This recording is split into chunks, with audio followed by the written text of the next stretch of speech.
미국 연방준비제도가 약 9년 반 만에 금리 인상을 단행했습니다. 미국의 제로금리 시대가 마감되면서 우리나라를 포함한 세계 각국의 경제에도 적지 않은 파장이 예상되는데요. 네, 이 시간 김광석 현대경제연구원 선임연구원과 함께 미국발 금리 인상 후폭풍을 짚어보겠습니다. 어서 오십시오. 안녕하십니까? 네, 안녕하세요.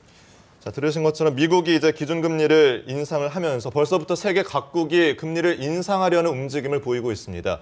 일단 이 같은 도미노 금리 인상 어느 정도 예상은 했습니다만 언제까지 또 어느 정도 폭으로 이어질지가 궁금하거든요. 일단 지금 자금 유출을 우려하는 국가들, 그리고 달러 페그제라고 합니다. 자국의 통화를 달러와 가치에 연동해서 운용하는 그런 달러 페그제를 운용하는 국가들, 이런 국가들은 미국 기준금리 인상에 따라서 자금 유출을 굉장히 우려하기 때문에 같이 기준금리를 인상하고 있는데요. 대표적으로 이제 멕시코, 칠레, 홍콩 이런 나라들이고 또 중동 국가들 이런 나라들이라고 볼 수 있는데, 상대적으로 일본이라든가 대만 같은 나라들은 이제 기준금리 인상에 따른 자금 유출을 우려하기보다는 자국의 경제 회복을 더 중요시하고 있기 때문에 우리나라도 그 중에 하나라고 보는데, 그런 나라들은 기준금리를 인하하거나 혹은 동결하는 경우도 있습니다. 근데 이렇게 미국이 기준금리 인상 시점을 가졌고, 그리고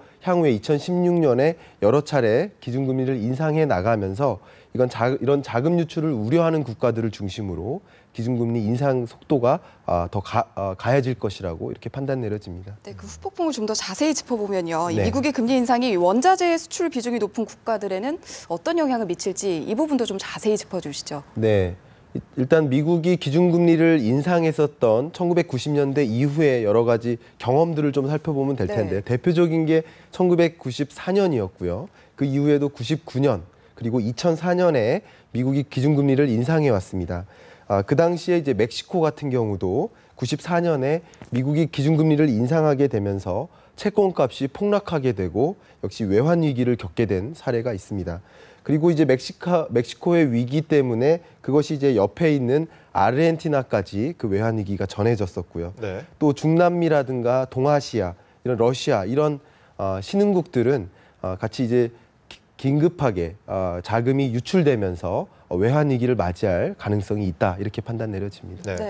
미국의 금리 인상으로 일단 불확실성이 해소가 되면서 글로벌 증시는 잇따라 상승을 하고 있습니다. 일단 올해 장이 2주 정도밖에 남지 않았는데 흔히 연말 연초가 되면은 증시가 좀 강세를 보이지 않습니까? 이번엔 좀 어떨까요? 사실 이제 연말에는 미국의 소비가 급격하게 회복되면서 이 증시에도 긍정적인 그런 패턴들이 많이 나타났었는데요. 올해는 그런 패턴들이 크게 나타나지 않았습니다. 그런 여러 가지 이유 중에 하나가 또 기준금리 인상이라고 볼 수 있겠는데요. 기준금리를 인상했던 앞에 말씀드렸던 1990년대 이후 세 차례 동안의 기준금리 인상기에 미국의 주가가 어떻게 됐었냐면 10% 안팎으로 하락했었습니다. 그리고 신흥국들은 약 8에서 14%까지 하락했었고, 한국도 역시 10에서 20%나 떨어진 바가 있습니다. 그래서 이런 이 연말에 미국의 어떤 주식시장에 긍정적인 신호가 되어 왔었는데, 이런 기준금리 인상 이런 결정에 따라서 상대적으로 주가에 긍정적인 영향을 못 받았고요. 또 더 중요한 것은 기준금리를 인상한다는 이야기는 상대적으로 달러와 가치에 비해서 국제 원유나 원자재 가격이 하락한다는 것을 의미합니다. 따라서 원유를 보유한 산유국들, 그리고 원자재를 수출하는 그런 원자재 보유국들의 어떤 오일머니, 그리고 이런 원자재 머니들이 급격하게 신흥국으로부터 자본이 유출되면서 어떻게 보면 주식시장에는 긍정적인 신호는 나타나기 어려운 그런 상황이 된 것이라고 판단 내려집니다. 네, 이제 또 관심이 미국이 금리 인상을 또 추가적으로 단행할지 여부거든요. 내년에 그 단행할 가능성 어떻게 보시죠? 네, 시청자 여러분들께 좀 알기 쉽게 말씀 한번 드리면요. 우리나라 같은 경우는 이제 금융통화위원회가 매월 있습니다. 그러니까 1년에 12번 있다고 보시면 되고요. 미국 같은 경우는 스케줄이 매년 바뀌긴 하는데 내년 같은 경우 8번 있습니다. 8번 FOMC 회의가 있을 텐데요.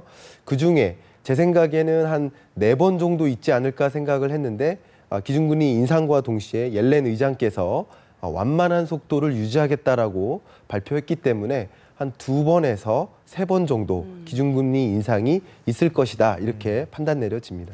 미국의 금리를 인상하면 우리나라도 따라갈 수밖에 없는 구조인데 그렇게 되면은 그동안 저금리로 대출을 받아서 집을 샀던 서민들이나 일반 사람들은 그 이자 부담도 늘어나고요. 가계부채에는 좀 부담이 되지 않을까요? 자, 한 가지를 꼭 시청자 여러분들을 위해서 예, 쉽게 설명해 짚고 주시죠. 넘어간다면 네. 미국이 기준금리를 인상한다고 해서 반드시 우리나라가 기준금리를 인상하는 것은 아닙니다. 앞에 처음에 살펴봤던 것처럼 네. 기준금리 인상 여부는 그 나라의 그 시점에 물가 상승률, 경제 성장률, 그리고 고용 이런 여러 가지 지표들이 경제 회복 속도가 완만히 혹은 적당한 속도로 이루어지고 있구나라고 판단 내려질 때 기준금리를 인상하는 거거든요. 보통 그렇습니다. 네. 그렇기 때문에 미국이 기준금리를 인상한다고 해서 우리나라는 특히 자금 유출을 크게 우려하는 정도는 아니기 때문에 기준금리 인상이 반드시 있다라고는 판단 내려지지 않지만 같은 여건 하에서는 미국이 기준금리 인상했을 때 그런 여건은 더 많아졌습니다. 그래서 기준금리가 인상이 된다라고 가정을 해놓고 말씀 한번 드려보면 네. 일단 직접적인 영향을 받는 가계는 변동금리 대출자입니다.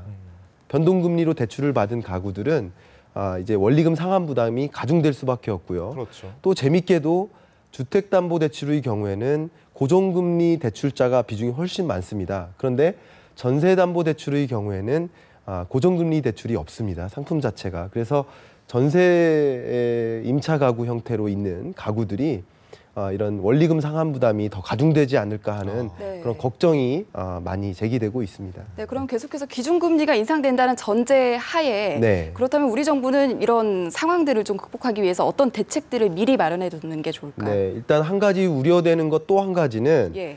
간접적인 영향일 텐데요. 이제 주택 구입 여력이 축소되는 거죠. 왜냐하면 가계부채에 의존해서 집을 살려고 하던 사람들이 구입 여력이 떨어지는 겁니다. 왜냐하면 주택 구입을 위한 가계부채 부담 비용이 더 많아지는 거니까.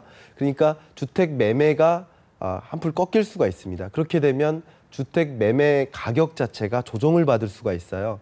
그러면 많은 부채에 의존해서 집을 구매했던 사람들은 어느 정도 충격이 올 수도 있습니다. 예, 그런 것들을 주택 구매 매매 거래를 활성화할 수 있는 근본적인 방안들을 계속 유지해 나가야 된다고 생각이 되고요.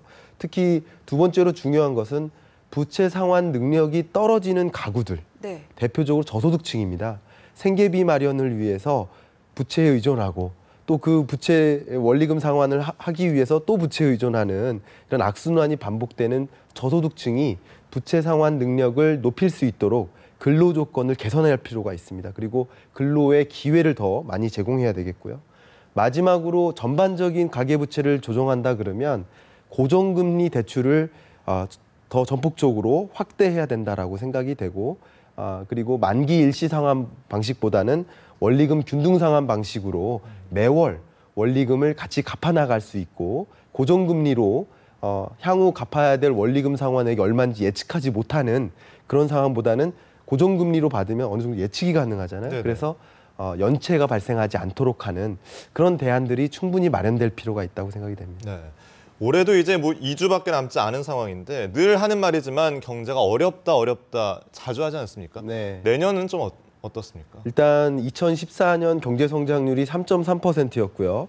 올해가 약 2.5%로 전망을 합니다. 움푹패였죠. 네. 그리고 2016년은 약 2.8%로 현재 경제를 전망하고 있는데요. 그러니까 회복세는 나타나지만 2014년 이전 수준은 아니다라고 볼 수도 있고요. 또 평가하기를 2.8이라는 숫자는 2.5에 비해서 쉽게 말해서 2015년에 경제가 너무 안 좋았기 때문에 웬만해서는 2015년보다 낫습니다. 그런 기저효과라고 하는데 기저효과가 발생한 그런 배경하에 있는 2.8이라는 숫자가 있습니다. 그래서 경제 회복 속도가 굉장히 느린데 2.8만큼 경제가 회복되는 것처럼 숫자적으로는 보이지만 이게 충분히 우리가 체감하기 어려운 수준의 경제 회복 구간이지 않을까 그렇게 판단 내려집니다. 네, 이런 가운데 우리나라가 국제 신용평가사 무디스로부터 역대 최고 등급이죠. AA2를 받았는데 네네. 어떤 점이 좀 긍정적으로 평가되는지 궁금하고요. 또 동시에 네. 우려되는 점들은 없는지도 짚어주시죠.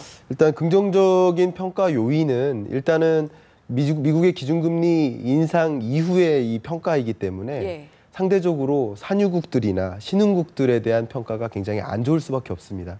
그런데 상대적으로 우리나라는 자금 유출이라든가 외환위기 위험이 덜하기 때문에 상대적으로 좋은 평가를 받았다라고 저는 그렇게 해석을 하고 있고요. 예. 특히 우리나라가 경상수지 흑자 기조를 계속 보이고 있지 않습니까?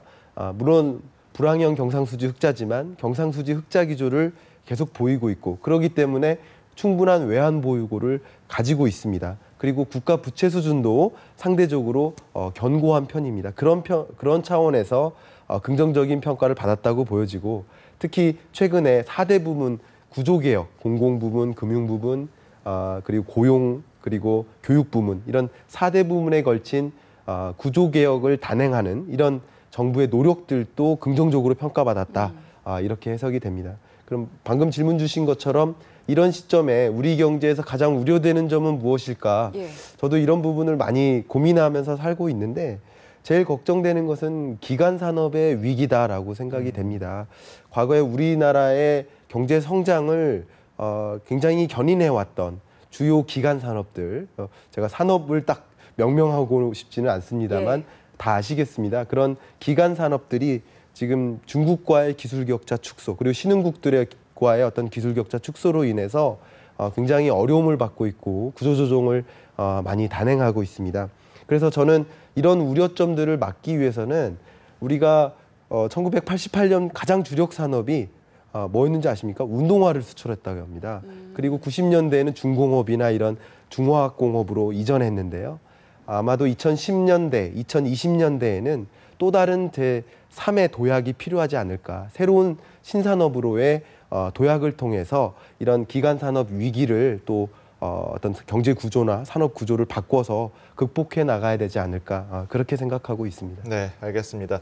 지금까지 김광석 현대경제연구원 선임연구원과 최근의 경제 이슈를 짚어봤습니다. 고맙습니다. 고맙습니다. 감사합니다.